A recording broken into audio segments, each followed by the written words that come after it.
Hey, paisans, the time has come. On the air since 2009, the independently produced, non-FCC compliant champ of video game talk podcasting. Here comes Tiger Claw Radio. Here's your host, Critical Failure. Good morning, everybody.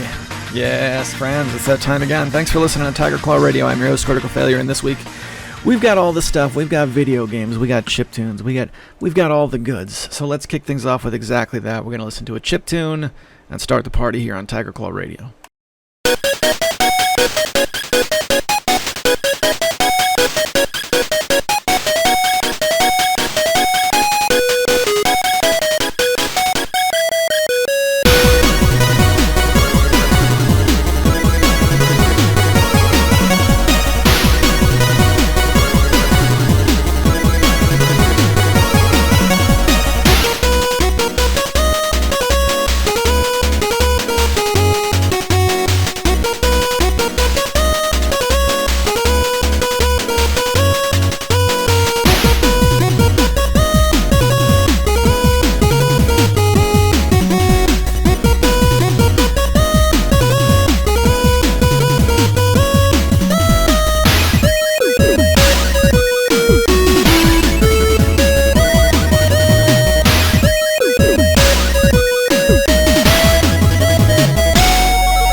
That is from the Novatos Light Side Japanese chiptune community compilation. It's available for free over on Bandcamp.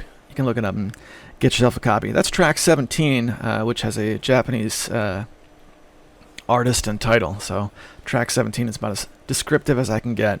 And with that, boys and girls, I've got an old school Vancast. I kind of haven't done in quite a while, so let's go there now. All right, boys and girls, you ready to wing it? It's Tiger Claw Radio. This is the Vancast. Haven't done one of these in a while. I'm actually driving into the office, which is kind of a surprise. Wasn't planning on doing this, but here we go. It's been a little bit of a crazy time here on TCR. It's weird because I've been able to play games probably more than I have been in the past. However, all of my recording time has really dried up. the heat's turning up at work typically every year around September, and things get crazy starting in the middle of August, and then in the beginning of October it drops off and gets really easy. During those times I tend to rely entirely on the commute to make sure TCR gets out. But with teleworking all the time, the commute's kind of dried up. So I don't know, I don't really have any working time. The only time I could record is when I'm dead tired, when the kids finally get down to bed. And I've tried recording during that kind of time before. It never works out.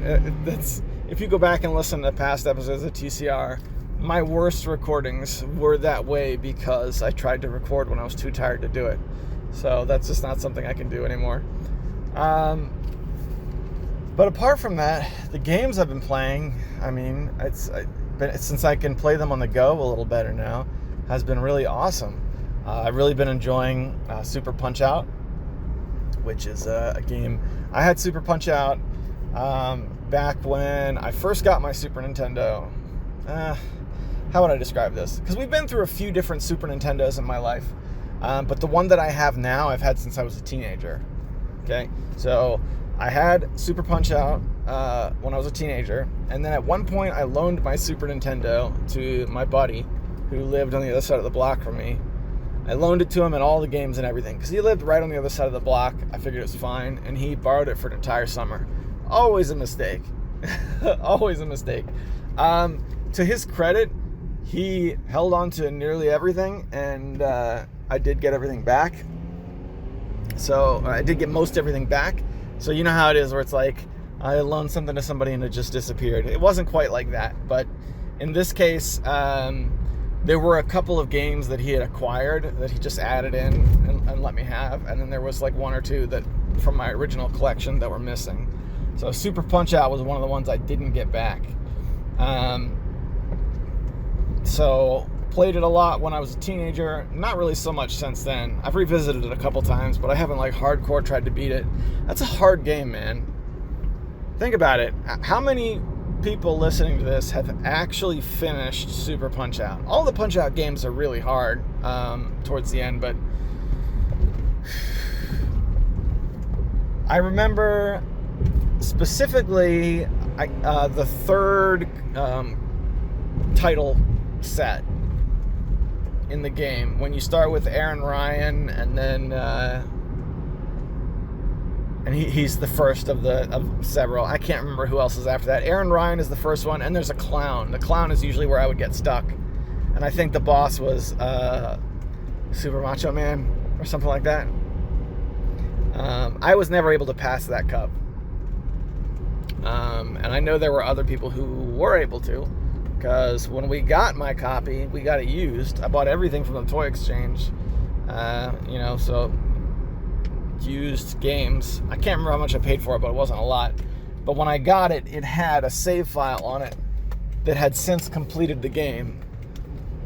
So that was really awesome to have in a time where there was no such thing as save states or any of that stuff.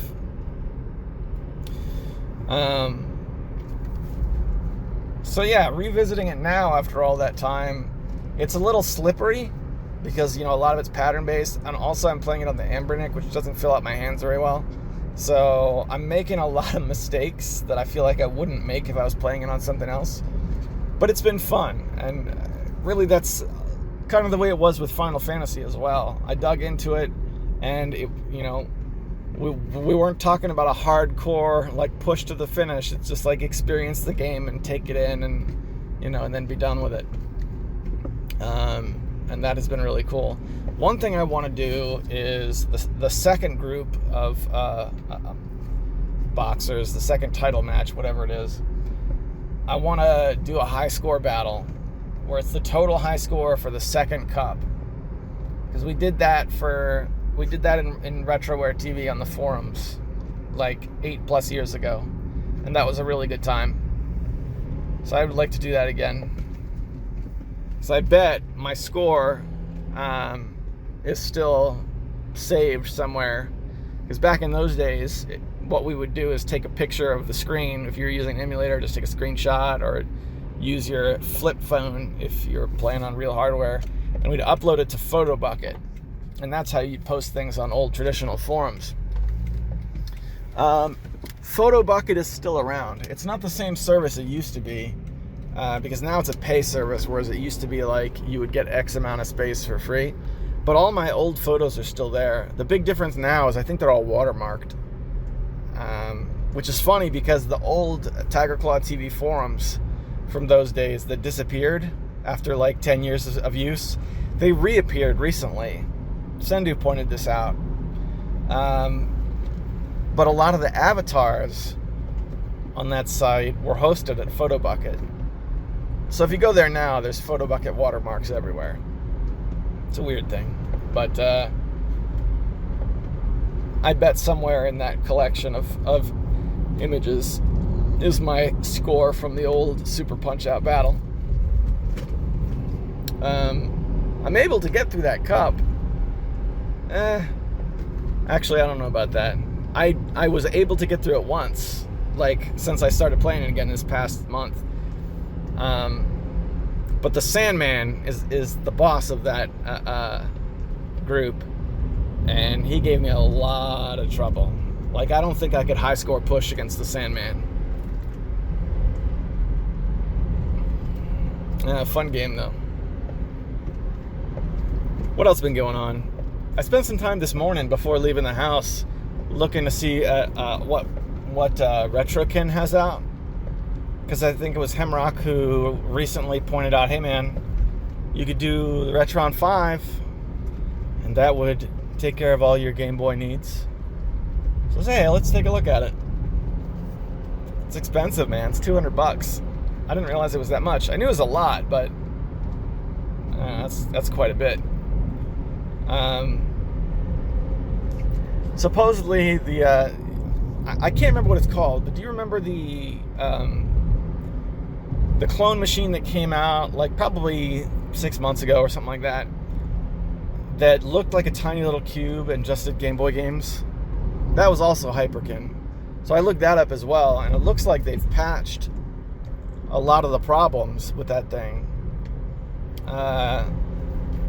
The only thing that stops me from getting it is it doesn't support the basic save functions of save games. Like, you can save state onto the whatever, SD card is put into the machine, but if you play like a good old-fashioned Zelda cart and you like save the way the game intends for you to save and turn it off without saving state, it won't save. It won't hold your progress.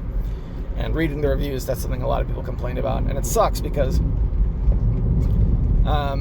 this was a cool looking system that launched with a lot of software issues. And at the time I had hoped, I was like, all right, well, we'll revisit this down the line and hopefully they'll have had the chance to patch some of these out. Well, now we're there. It's been a while and they've patched them out. And what's left, I think, are problems that aren't going anywhere. I think this saving issue is always going to be a thing. Not to mention that if you buy one of these machines now, you still have to patch those fixes in yourself. It's not like they just, have newly manufactured ones with all the best patches. When does that ever happen? Never. You got to patch it in yourself. And that sucks. Still a cool looking system though. And the fact that the GB operator came out means that there's a glimmer of hope something similar will come out in the future that isn't quite as buggy. Because Game Boy is awesome. Game Boy is awesome, and portable gaming is most definitely in a boom right now. At least when it comes to emulation. There's a big boom in portable gaming. So it would be nice to see more options to, play that stuff on a TV or whatever. That'd be cool. Give me a second here. How we doing time-wise? 10 minutes? That's not so bad. So apart from that, It's pretty much just been business as usual. I played a few Steam games, but my network at home has been having a lot of issues. And so everything that requires you to be online all the time, which is nearly everything these days, doesn't work very well. Excuse me. So I played a lot of racing games in the last couple days, like old ones.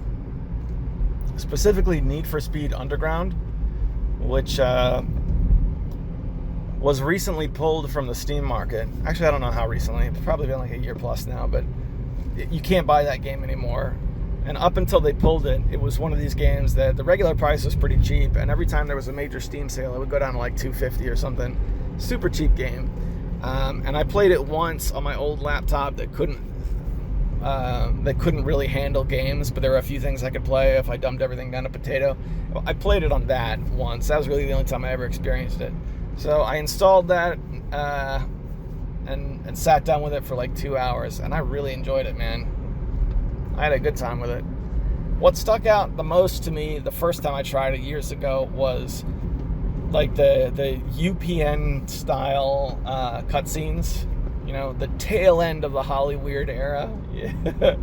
They're still doing live action cutscenes, and they were still awful, but it wasn't quite as bad as it was when they were like making Harvester and stuff. I thought those were charming. That'd all be CGI now.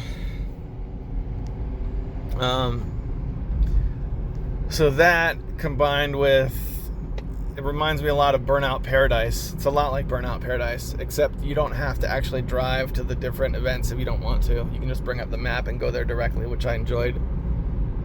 So that's pretty cool. The physics are pretty good. I wanted a racing game that was arcadey. So I tried a couple of like racing sims, which, you know, those are cool, don't get me wrong, but like I feel like in a video game, this is just me, I feel like I shouldn't have to work a clutch. Nothing wrong with manual transmission in a video game, but you should have the clutch worked out so that I just have to press shift up or shift down. That's all. That's all I'm saying.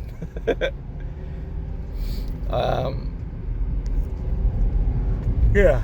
So that's how excuse me.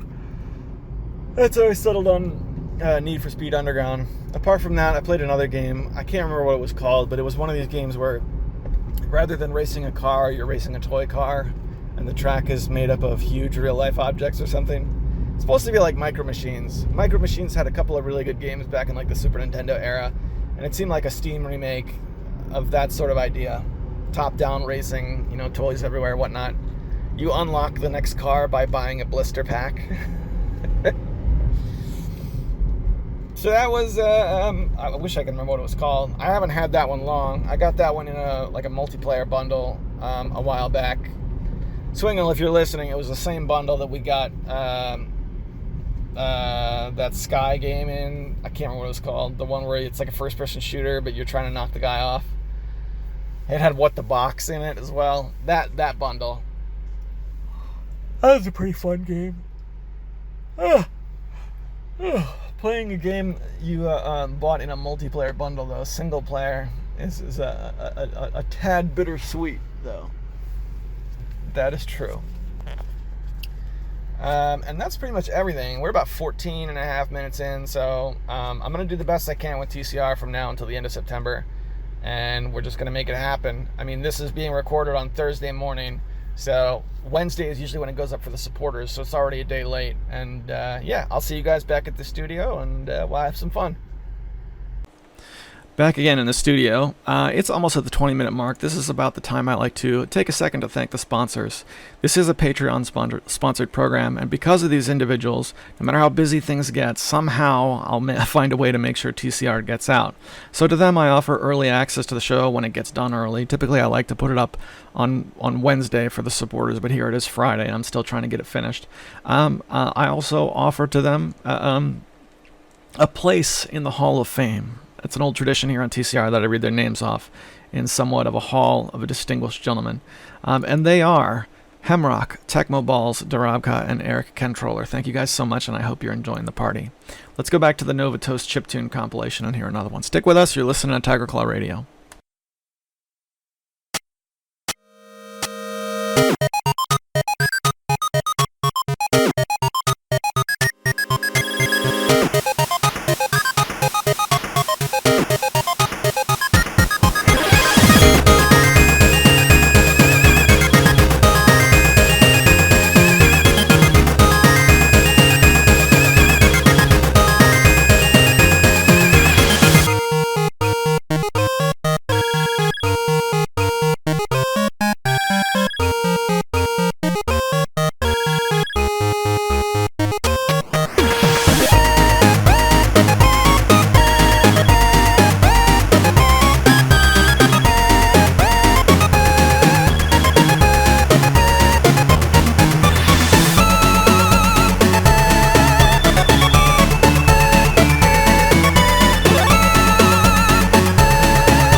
Before we get into the fail bag, I wanted to just touch on a couple things that I saw. I was feeling a little nostalgic, and I headed over to Retroware, formerly known as Retroware TV, just to check it out. I mean, they have pretty good articles these days, and I ended up looking up a number of those people I used to watch around that time, and specifically Still Gaming was a show that was around in like 2008 and 2009, and it was one of the first shows that I saw just disappear off the face of the earth. Still Gaming was a show, and then it became a podcast, Lee and Z Gaming, and then it vanished. And that's something you see a lot of shows do, as they become podcasts and then disappear. Becoming a podcast is like the kiss of death. Look at the old TCR format, right? Back when I used to do video essays, then I became invested in TCR, and those kind of went away. But you can he started making videos again, and you can see the gap if you go back into his catalog, where it's like 9 years ago and then 1 year ago, or something crazy like that. So that's pretty cool. So if you watched the old school format of video game reviews on YouTube, that's a guy who has recently resurfaced. And with that, let's head over to the fail bag. I got one from Hemrock, who says, "Thanks again for another episode.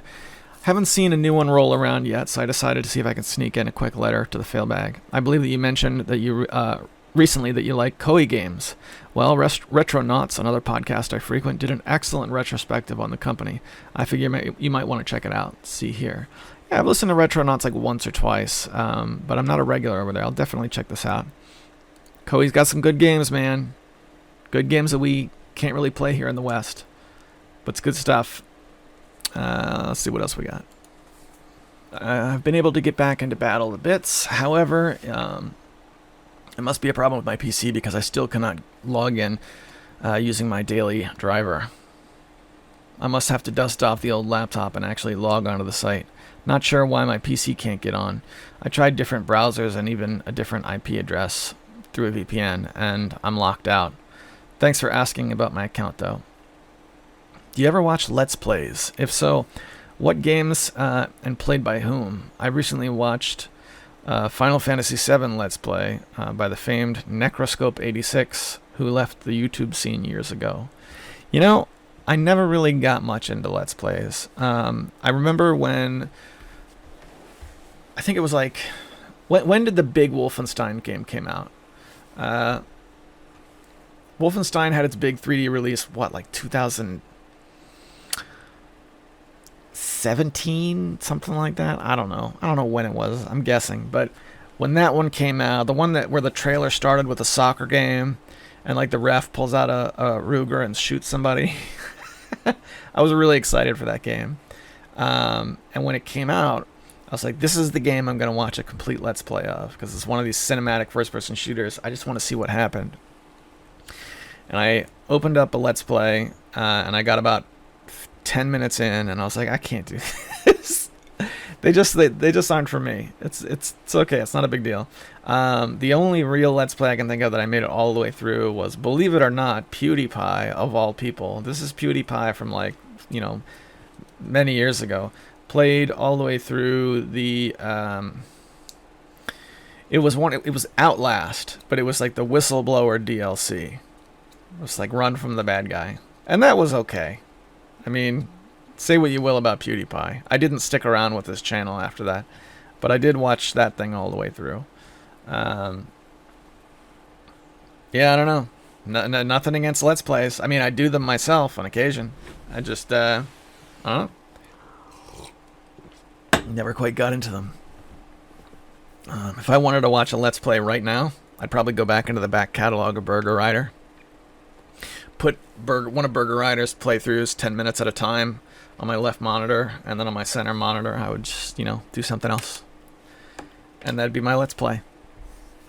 Back to the email. It says, a new Powkitty device surfaced on the interwebs. This one's called the Powkitty V6, and it's essentially a USB battery pack to charge your mobile devices that also has a screen and doubles as a handheld console. It sells for about $20 shipped from China. Really? See the review here. I'm rooting for you, Hemrock. Let's take a look at this. Alright, we got a video review, so I'm going to pause this so I can take a look. And I cannot take a look because my network is having serious issues, and it's not working well enough for me to watch YouTube at the moment. Which sucks, it really does.